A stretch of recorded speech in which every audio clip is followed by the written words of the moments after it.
ყველაზე მეტად დააინტერესებთ, მას ასე მექანიკური თუ ავტომატური ტრანსმისია, რომელიც უფრო მარტივი შესანახია და იგივე თქვათ ზეთების მომსახურების კუთხით, რომელიც ხდება უფრო იაფი. ვინ გაგცემს უკეთეს პასუხს თუ არა ბატონი ბაკურ ხუნდაძე, რომელიც შაბათის ტრადიციული მასპინძელია. მას ასე მოგვებით ავტომობილის როგორც სოციალური მოვლენის ნაკვალებს და მოვედით სად თუ არა ავტობანში. მას ასე დღეს დავსვავთ ისეთ მარადიულ კითხვას, მექანიკური ტრანსმისიის ავტომობილის ჯობს თუ ავტომატური ტრანსმისიის ავტომობილი. ეს კითხვა ალეგორიის თვალსაზრისით დაახლოებით იგივეა კვერცხი უფრო ადრე გაჩნდა თუ ქათამი.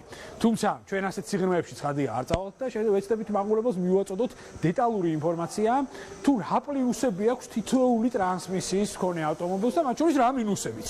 ამ ყველაფერში კი დაგვეხმარება ავტობანის დამფუძნებელი ბატონი ბაკურ ხუნდაძე, რომელიც შაბათის რუბრიკის ტრადიციული მასპინძელია. მოგესალმებით ბაკურ.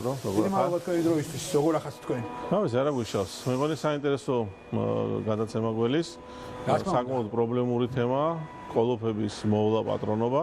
სანდრო, მინდა გაგაცნო ჩვენი საუკეთესო სპეციალისტი კოლოფების დარგში, მიხეილ გულიტაშვილი. და კომპეტენტურ ანალიზს მოისმენთ შეგავსილოთ. მე მგონი დავსხდეთ ისევ ჩვენ საბურავებზე. სხვაგან სამ თუ არა საბურავებზე. მივიხილოთ ჩვენი თემა. აუცილებლად გადავალთ. მადლობა, შეუგეთ საქმეს. ოპა. მას ასე ავტომატური ტრანსმისია და მექანიკური ტრანსმისია. ცხადად ჩვენ ძალიან ბევრ ჩვენს თანამოქალაქეს აინტერესებს თითოეული მათგანის შენახვა, ექსპლუატაცია, ზეთის გამოცვლა, როდის არის საჭირო და ასე შემდეგ. დავწყოთ ავტომატური ტრანსმისიის მქონე ავტომობილებით. აი ამ შემთხვევაში რასთან არის დაკავშირებული რეალურად ავტომატური ტრანსმისიის, ავტომატური კოლოფის მოვლა შენახვა? სანდრო, მოდი ისტორიულად გავყვეთ, რომ ჯერ შეიქმნა მექანიკური კოლოფი და ნუ შემდეგ ცოტა მოგვიანებით შეიქმნა ავტომატური კოლოფი.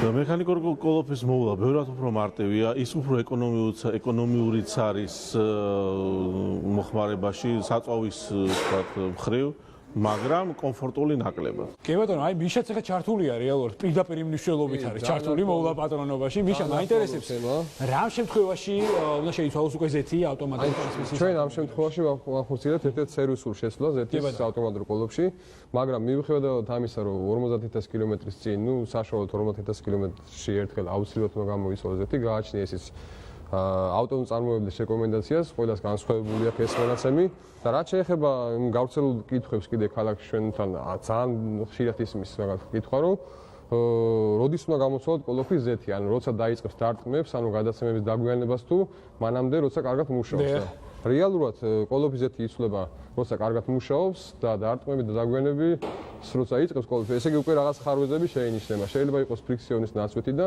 ესეთი ტექნიკური დეტალები შინ დამუშავებული, რომელიც მე ზეთის შეცვლის შემდეგ აღდგენას რეალურად აღარ ექვემდებარება და მომხმარებელს სურდება გაცილებით მეტი თანხა მისი სერვისი და რემონტი, ვიდრე სერვისული ზეთის შეცვლა. მესმის, მიშა, რეალურად ახლა ბაკურ თქვენ მაინტერესებს, აი რა ტიპებია ძირითადად ავტომატური ტრანსმისიის ამ შემთხვევაში, აი რა ძირითად ტიპები? უკვე შეიქმნა რამოდენიმე თაობის ტრანსმისია. მისი მწარმოებლები არის 4-5 კომპანია მთელ სოფლიოში. ეს არის ერთ-ერთი ყველაზე დიდი კომპანია ZF, იაპონური კომპანია Aisin, General Motors აქვს თავისი წარმოება კოლოფების, Getrack არის ეგეთი კომპანია გერმანული კიდევ ის, Mercedes აქვს გარკვეული კოლოფების წარმოება თავისი, იქ Renault, Peugeot, Citroen აქვს თავისი გარკვეული წარმოებები. ძალიან თიძე ჩამოსვლა შეიძლება იმ კომპანიებს, ვინც ამ ტრანსმისიებს აკეთებს და მათ აქვს თავიანთი პირობები ზეთებთან დაკავშირებით, მაგრამ მაინც მთლიანად შეიძლება დაიყოს ზეთები რამოდენიმე ტიპად. ეს არის Dextron 2 ტიპის მინერალურ ბაზაზე დამზადებული ზეთი. შემდეგ წამოვიდა ახალი თაობის ზეთი Dextron 3, რომელიც დაიყო რამოდენიმე ეტაპად. ეს არის F, H, G. უფრო ბაკურალოდ ამერიკული ხაზის მანქანებისთვის. ძირითადად მაინც ამერიკელები არიან ფუძემდებლები. მოდი ხა ვილაპარაკოთ იმაზე, თუ რომელ კოლოფს რამდენ ხანში ჭირდება შეცვლა. კი ბატონო. ძალიან შემოვიდა ეს ორმაგი მოჭიდების კოლოფები თქვათ ევროპაში. იქ ყოველ 20-30000 ზეთი უნდა შეიცვალოს. ჩვენ ეს ზეთი გვაქვს მისი ორიგინალი მწარმოებისაგან, ეს არის პენტოზინი. აგრეთვე გვაქვს ჩვეულებრივი მექანიკური კოლოფის ზეთებიც და გვაქვს ამერიკული ზეთები, ეს არის Lube 1, რომელიც ძალიან უნივერსალურია, CVT-ია. ხო, CVT კოლოფები ასევე ძალიან გავრცელებული ჩვენთან. ესენი ეხლა წამოვიდა, სადაც გადართვები არ იგრძნობა ამ მანქანაში. ძალიან კომფორტულია ხმარების დროს, ეკონომიურია იგივე საწოვის მხრივ. ნუ ეს ამერიკელები უნივერსალიზაციისკენ მიყავთ უფრო, იმიტომ რომ ეს მეორად ბაზარზე მუშაობენ ეს კომპანია და თქვა აი ძალიან კარგი და ხარისხიანი ზეთებია, მთავარი არის ნაკლები წიდა წარმოიქმნებოდეს ზეთში, რომ ნაკლებად დაბინძურდეს კოლოფი, რომელმაც სწორად შეიძლება გაზარდოს კოლოფში. და ამას საინტერესოა, რა ცხადია უჩნდება ძალიან ბევრი კითხვა, რა ინტერვალით უნდა ვცვალოთ რეალურად ზეთები? აი მიშა, შენი აზრი გვაინტერესებს. ზეთის ინტერვალი დამოკიდებულია ზეთის ხარისხზე პირველ რიგში, რა თქმა უნდა. ანუ რა შემადგენლობის არის ზეთი, არის სინთეზური შემადგენლობის თუ მინერალურის. ასევე წარმოებელს უნდა მივაქციოთ კოლოფის წარმოებელს პირველ რიგში დიდი ყურადღება. ანუ რეალურად სანამ ჩაუშვებენ ავტოწარმოებაში კოლოფს, ხოლმე ტესტირებას ატარებენ ამ კოლოფებზე, ატარებენ სტეპს, ანუ რეალურად რა რესურსის ჰქონია კოლოფი, რა ზეთის შესვლის შემთხვევაში, ინტერვალის შემთხვევაში და მისი მიხედვით ხდება შემდგომ ექსპლუატაცია. ჩვენთან კიდე ამ თემებთან გავრცელებული არის კიდე ძალიან ისეთი ბანალური და არასწორი კითხვა. წითელი ATF-ი უნდა ჩავასთ მანქანაში თუ ყვითელი ATF-ი? ეგეც მსარი მოსაზრება თავარია იყოს კლასიფიკაციების მხრივ. ამ შემთხვევაში ფერს როგორც ფერი ეს არის აი სანდრო როგორ ეს ფერი შეიქმნა კომპანიის არჩევანზეა. ფერი ემატება კოლოფის ზეთი არის თეთრი გამჭვირვალე, მას შემდეგ უმატებენ ფერს, იმიტომ რომ გაარჩიონ რა წვეთავს მანქანიდან, თუ ის წვეთავს ძრავიდან წვეთავს ზეთი თუ კოლოფიდან წვეთავს. მხოლოდ ეს ფუნქცია გარჩევადობის. ჩვენთან ამას კლასიფიკაციის დონეზე აყავთ ამან უკვე რამდენიმე ათეული წელია მე მგონი ვიბძვი რომ ფერზე ლაპარაკს დაანებონ თავი, ხო, ეს არაფრის მომცემი არ არის, შეიძლება ფერის გამო გაგიფუჭონ საერთოდ ტრანსმისია, იმიტომ რომ არასწორი შეარჩიონ ზეთი და იქ ფერი რომელს მნიშვნელობა არ აქვს, ამ ფერის გამო ჩაასხან. ნუ აი ეს მაინც გრძელდება. კლავინდებურო ტიპებს მინდა დაუბრუნდეთ ავტომატური ტრანსმისიის შემთხვევაში, აი კონკრეტულად ძალიან ფართოა სპექტრი. ნუ აი ხა მაგალითად ეს არის ZF-ის ორიგინალი ზეთი. ნუ ეს გვაქვს, იმიტომ რომ ZF-ის მოხმარებელი ეს არის, ნუ BMW-ზე დგას და Audi, Volkswagen-ზე ძალიან პრეტენზიული მოხმარებელი ყავს BMW-ს როგორც იცი და ამიტომ აქ შორის Volkswagen-საც ჩემი სახით. და ითხოვენ რომ აი ეს ორიგინალი ზეთი სწორედ ის გვაქვს კომპლექტებში თავის ფილტრთან ერთად მოდის ზეთი რაც ჭირდება შეცვლას. ეს არის ZF-ის სერვისი, ეს ძალიან საინტერესო. ამიტომ ნუ ეს ჩვენ წარმომადგენლები ვართ ZF-ის და ამიტომ გვაქვს ეს ზეთი, რომელიც არის სუფთა ორიგინალი. ლეგენდად ქცეული, ძალიან გავრცელებულია Honda Fit-ები, რომელსაც აქ ბესტსელერია, კი ბატონო. მაგრამ თავის დროზე Honda-მ გარკვეული ტექნიკური შეცდომები დაუშვა მისი კოლოფის, CVT ტიპის კოლოფის წარმოებაში და იმიტომ რომ შემდეგ ან უნდა დაებრუნებინა მანქანები უკან და შეეცვალა კოლოფები, ამას ამჯობინა შეიქმნა ზეთი მაღალი სიბლანტით, სინთეტიკური, ოღონდ მაღალი სიბლანტით, რომელიც ამ ვიბრაციას ჩაახშობდა, რომელიც დროთა განმავლობაში წარმოიქმნება ამ კოლოფებში და შექმნა ეს ცნობილი HMMF-ი ზეთი, რომელიც ჩვენ ასევე ჩვენთან იყიდება, ვცვლით მას შეცვლა შედის საფასურში, საკმაოდ მარტივი შესაძლებელია. აუცილებელი 20-30 ზეთი შეიცვალოს, იმიტომ რომ ამ კოლოფებს აქვს პრობლემა. იქ რა ზეთმა გაფუჭება არ უნდა დაიწყოს, იმიტომ ის არის მთავარი დამცველი ამ კოლოფების. თუ არა მოგიწევთ ახალი კოლოფის ყიდვა. მე ესმის აბსოლუტურად. აი კიდე გავყვეთ რეალურად. კიდევ ხა ნუ რაც ჩვენ ძალიან საამაყოა ეს არის. ჩვენ ვართ წარმომადგენლები ესევე Aisin-ის. ეს არის ერთ-ერთი უდიდესი მწარმოებელი კომპანია, 22 მილიარდი აქვს Aisin-ის ბრუნვა. ის აწარმოებს ხიდებს, კოლოფებს, გადაცემათ აი რას დატკებს რო ეძახიან ჯიპებში ამ ტიპის გარდამქმნელებსაც აწარმოებს. მასაც ასევე თავისი შეკვეთით დამზადებული ორიგინალი ზეთები აქვს. ჩვენ ისინი ჩამოვაქვს იაპონიიდან და იაპონიაში თითქმის Aisin-ის გარდა სხვა ზეთი არ იხმარება. ყველა იაპონურ მანქანაში აიცხე Aisin-ის ზეთი. ყველაში. მინდა ჩაგერთო ბაკუ.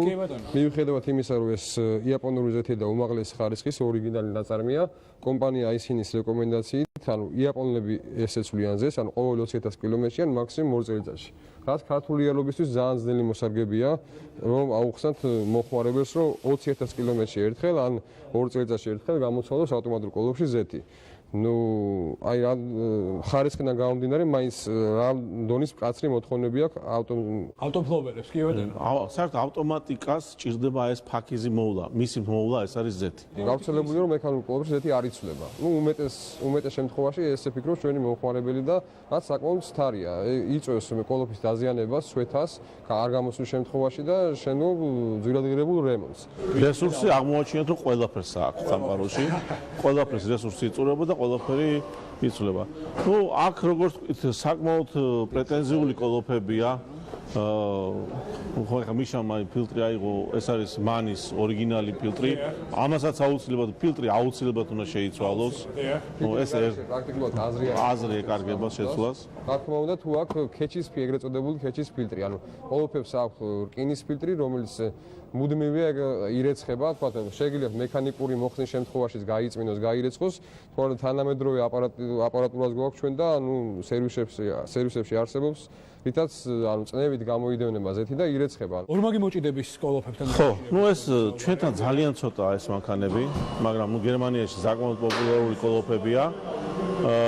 იშვიათად იყიდება, მაგრამ აუცილებელია ეს კონდეს.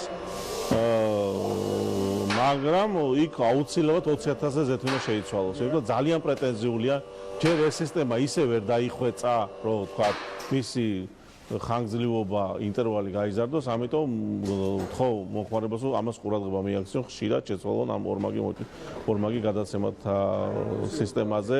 არის ყველაზე მარტივი ფორმულა, მიშა თქვენგანაც მაინტერესებს რეალურად პასუხი, რასაც რითიც ძირითადად მოძღვრავთ ამ შემთხვევაში კლიენტებს, ავტობანში მოსულ კლიენტებს. მიაქციეთ ყურადღება Z-ის შერჩევის კლასიფიკაციას პირველი. ეს არის ყველაზე მთავარი. Z-ის შეცვლის დრო არ გადააცილოთ ვადას. სანამ მანქანა მანამდე პრობლემით არ მიგიყვანთ სერვისში, მანამდე მიდით, თუ უკვე მოუწია Z-ის შეცვლა და დაანებეთ ფერზე ლაპარაკს თავი და რა თქმა უნდა ხელოსანი უნდა იყოს კვალიფიციური. რა თქმა უნდა, ამაზე ორიაზეა. უთავრესია, იმიტომ რომ ხშირად მინახია, რომ ხელოსნების არაკვალიფიციურობის გამო Z-ი იწვეთავს, პრობლემები ჩნდება.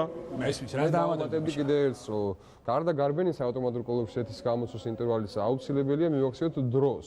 ანუ რა დროის განმავლობაში იცვლება Z-ი.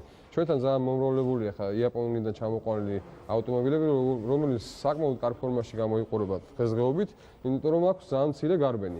მაგრამ Z-ის შესვლა კოლოფში მოხდა რამდენიმე თქვა 10 წლის წინ, ან შეიძლება 12 წლის წინაც კი მიუხედავად იმისა, რომ 30.000 შეიძლება ქონდეს გარბენი ავტომობილის ან 40.000, ის Z-ი მაინც გამოსასწრელია, რადგან ბატონებო, საინტერესო რეკომენდაციებისთვის ძალიან დიდი მადლობა მინდა მოგახსენოთ. მაშინ ასე ქალბატონებო და ბატონებო, როგორც ხედავთ, ძალიან ბევრი ნიუანსი არის გასათვალისწინებელი, თუმცა აბა როგორ გინდათ, ავტომობილი ხომ სოციალური მოვლენაა. ეს ოჯახის კიდევ ერთი წევრი. ოჯახის კიდევ ერთი წევრი.